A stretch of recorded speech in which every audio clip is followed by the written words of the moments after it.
আরাফার মাঠ এটি ঐতিহাসিক একটি মাঠ এবং এই মাঠে আল্লাহ সুবহানাহু ওয়া তাআলার যে বান্দারা হজে যেতে পারেন, আরাফার মাঠে অবস্থানের মাধ্যম দিয়ে তাদের হজের মূল কার্যক্রম তারা সম্পূর্ণ করে থাকেন।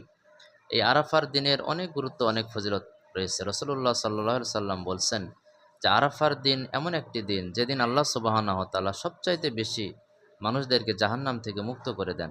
আল্লাহ রব্বুল আলমিনের যে বান্দারা আরাফার ময়দানে উপস্থিত হয়ে আল্লাহর দরবারে ক্ষমা লাভ করতে চাওয়ার জন্য দোয়া করে, আল্লাহ রসুল সাল্লাহ সাল্লাম বলেন তাদের দোয়া আল্লাহ সুবহানাহু ওয়া তাআলা কবুল করে নেন এবং তাদেরকে অধিক পরিমাণ জাহান্নাম থেকে মুক্ত করে জান্নাতের খাতায় তাদের নাম আল্লাহ রব্বুল আলমিন তুলে দেন।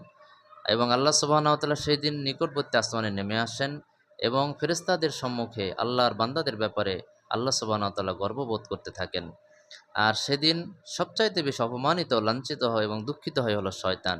ইবলিস শয়তান সেদিন আল্লাহ রব্বুল আলমিন যে মানুষকে এত পরিমাণ জাহান্নাম থেকে মুক্ত করে দিচ্ছেন এটা দেখে সে অস্থির হতে থাকে, বেজার হয়ে যেতে থাকে, সে ক্রন্দন করতে থাকে এবং তার গায়ে মাথায় ধুলিবালি দিয়ে সে লেপন করতে থাকে যে আল্লাহ, তোমার বান্দাদেরকে তুমি এত পরিমাণ ক্ষমা করে দিলে, তাহলে আমি জাহান্নামে কাকে নিয়ে যাব।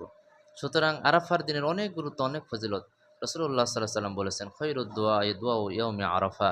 আরাফার দিনের দোয়া হলো সবচাইতে আল্লাহর নিকটে প্রিয় দোয়া।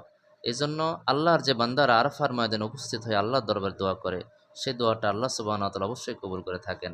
কাজেই আরাফার এই গুরুত্ব, আরাফার দিনের গুরুত্ব যেন আমরা অনুধাবন করতে পারি এবং আমরাও যেন চেষ্টা করতে পারি যাতে করে আমরা আল্লাহর মেহমান হয়ে আরাফার ময়দানে উপস্থিত হয়ে আল্লাহর দরবারে লাব্বাইক আল্লাহুম্মা লাব্বাইক লাব্বাইক লা শারীকা লাকা লাব্বাইক ইন্নাল হামদা ওয়ান নি'মাতা লাকা ওয়াল মুলক লা শারীকা লাক, এই তাওহীদের ধ্বনি উচ্চারণ করে যেন আল্লাহর দরবারে দোয়া করার মাধ্যম দিয়ে আমাদের জীবনের গুনাহ খাতা ক্ষমা লাভ করতে পারি। আল্লাহ আমাদের সকলকে আরাফাতের মেহমান হওয়ার তৌফিক দান করুন। আল্লাহুম্মা আমিন। আসসালামু আলাইকুম ওয়া রাহমাতুল্লাহি ওয়া বারাকাতুহু।